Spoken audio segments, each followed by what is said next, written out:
Good morning. Hi. Happy Halloween. You know, as soon as I hit live, my home phone rang. My home phone. Yes, I still have one of those, and nobody I know calls me on it, but of course it has to start going off as soon as we hit live. Anyway, happy Halloween. This is one of my favorite holidays. I like to put together a bunch of crazy stuff usually. This year's been a little crazy. The weather's going to be bad, trying to figure out what to do with all these kids. Probably just going to get together and let the cousins play with one another because it looks like it's going to be storming all the way through when we would trick or treat. But anyway, that's probably what we're going to do for today. So I was running around this morning. I've already been to closing and back, and I had a whole lot of stuff on my mind, and just a million and one things that I need to do today. And, I've got this on the, in my mind always that I've got to run back over here and do this. I've got to get my, my countertop cleared off and all that. So you guys think my kitchen's all perfect, and it's not. But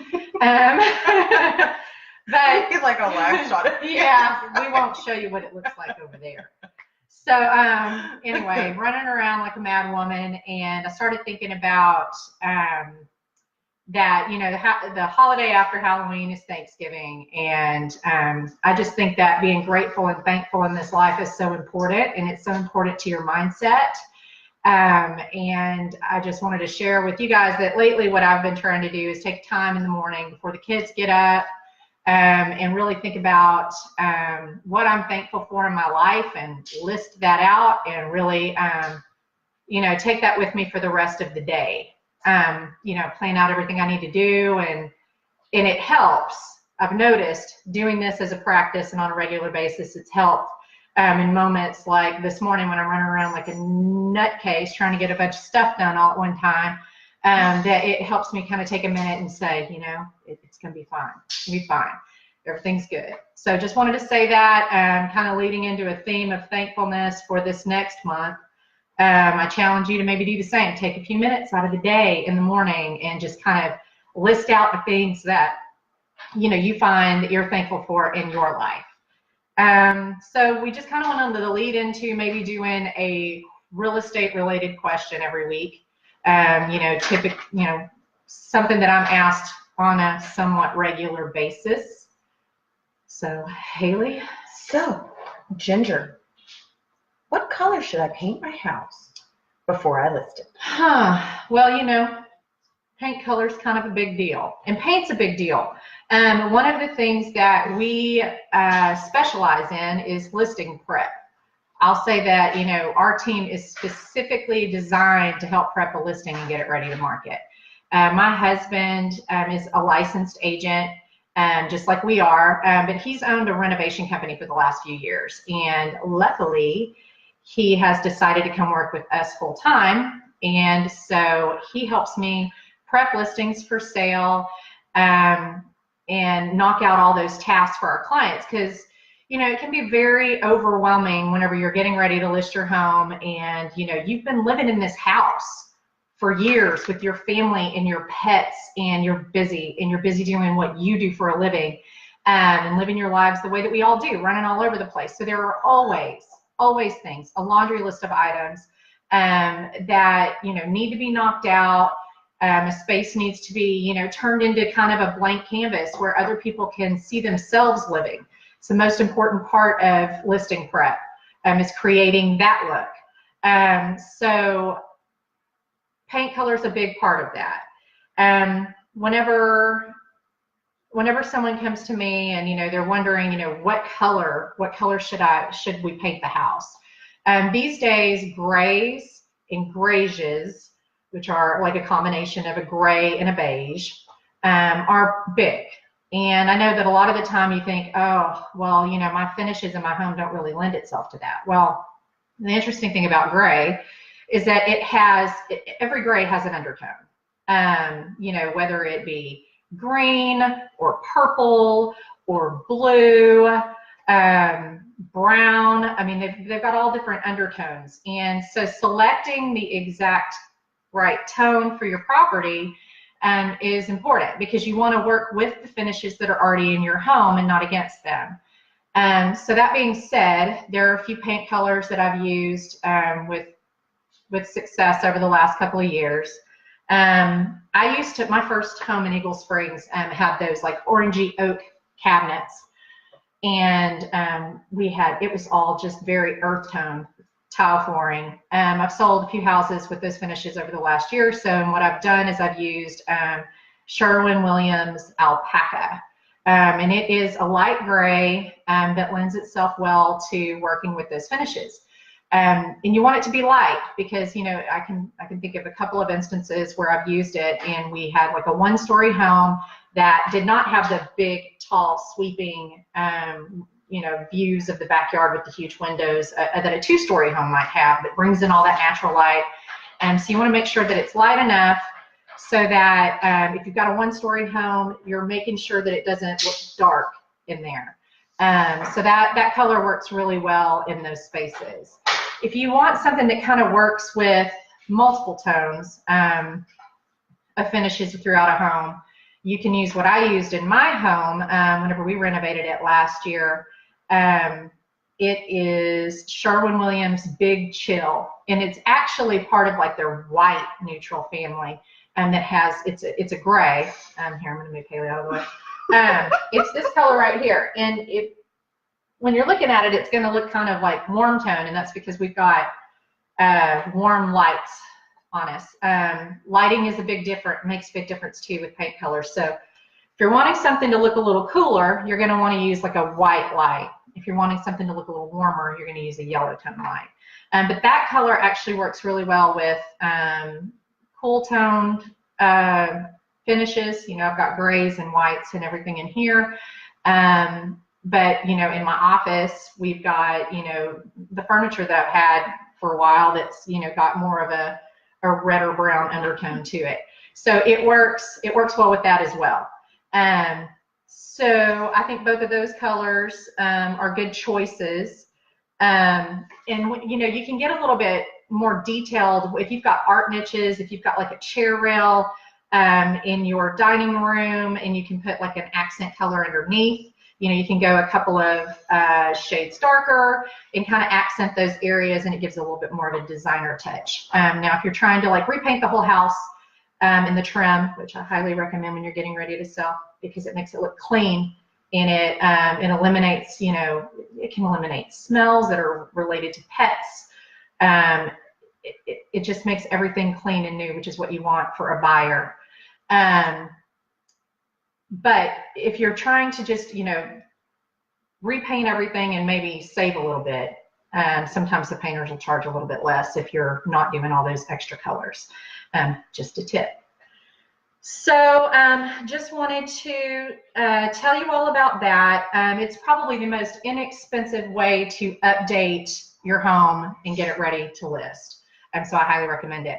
If you find yourself at any point, you know, wondering what colors you should paint your home, whether you're going to list it or not, if you just have questions and you feel lost about that sort of thing, you know, contact us. We'd be happy to come do a consult. I did a lot of consulting whenever we had the reno business. Haley worked in the business for a couple of years before she came and worked with me almost 2 years ago. So we've done a lot of consulting with people about finishes in their home. And I'd be happy to continue to do that. If you're concerned about, you know, maybe changing some things in your home, but you want to make sure that it's something that, you know, is going to appeal to an audience, you know, in a couple of years when you may or may not want or need to sell, be happy to help you. So I guess I'm going to ask a question. What is your favorite gray?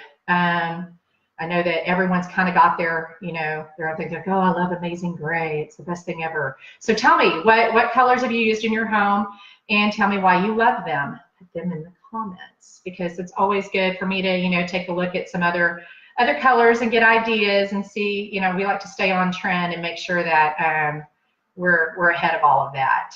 Okay, so I guess that's it for my real estate question today. And Haley's going to update you here on a few events going on in the area. Okay, so Friday, November 2nd, they're having the Turn Kings Harbor Blue. It is the Yeah, that's a great event, right? Yes, it's a great Yes. event. Sorry, the coffee cup got me. Oh my goodness. Yes, so there will have rescue vehicles there. They will have officers there to take pictures with your kiddos. Music, vendors, food, all of that stuff. It's just a great time to come out and say thank you to our police force for taking such great care of us. Then November 3rd at the Charles Bender Performing Arts Center, they are having, if you want to kick your holiday off already, they are having the Motown Holiday Opener with Mary Griffin. Like fun. And I looked her up on YouTube and she's amazing. The tickets are $15 and it starts at 7 o'clock. So then also at the Charles Bender, if I can say that right, on November 7th, they're having the Symphony Orchestra Holiday. And that is, Humble ISD is 100 years old this year. And so our kids have been celebrating all throughout the year, having different days at school. This is a holiday orchestra symphony choir. And they are going to have the Summer Creek Orchestra come in, and also the Atascocita High School choir, holiday choir. And so that should be fun. So I need to look into that. At the Nathaniel Center, they are doing, Center Stage is presenting 101 Dalmatians and Aristocrats. And those dates for that show are November 9th through the 11th. And then the 16th through the 18th. And they have different times during the day. The tickets range from $15 to $25. These are local kids putting on this production, their parents doing all of the stage stuff and the costumes. It's amazing. We went and saw always fun. What Little Mermaid. Mm-hmm. That was great. So good. And then you went and saw one at Christmas, didn't you? Yeah, I did. Oh, it was Elf. So good. So good. These kids So are so good. cute, and they work Yeah. so hard. Another thing, it's not coming up until December, but you have to register for this one. So we wanted to make sure we told you about this. Jesse Jones Park is having a old-fashioned Christmas, which whenever I talked to the ranger the other day, it sounds so amazing. So you get there and there's like crafts and ornaments and stuff to do with your kids, and there's local choirs singing Christmas carols. Santa's there to take pictures with. There's dinner there for purchase. Then you're going to take a illuminated walk down the old Homestead Trail, and you'll go back to where the log cabin is, and they'll have an old-fashioned Christmas tree lighting and a manger scene and some other fun holiday stuff. So you have to register by the 14th if you live in Harris County. You'll just call into the ranger's office, which we can put the phone number down there, and you register and they'll hold your spot. They just kind of need a head count, so that's why they do that. After the 14th, they're going to open it up to non-Harris County residents, so you want to make sure you call in. Again, that's December 1st, but you need to register by November 14th. HAM is kicking off their season of giving, so they are looking for, of course, monetary donations. $30 will feed a holiday meal to one family, 60 to 2 families, that kind of thing. So they're always looking for that. They're also looking for gift cards to Kroger's in $10 amounts. And then new toys purchased, and you can deliver them there. And then they're also looking for food donations, and there is a list that we can also post that of things that they are looking for. So if you have anything else that you'd like for us to share, just give us a call or send us an email or private message, whatever. We'll be happy to highlight it. If you have specific real estate questions that you'd like answered, just something you've wondered about, we would be happy to respond in an episode with those answers. So thank you so much for joining us today. Hope you have a good Halloween. At least try to stay dry and out of the hail or whatever it is we're going to have later this afternoon. So anyway, go forth with grateful hearts. Have a beautiful day. Bye.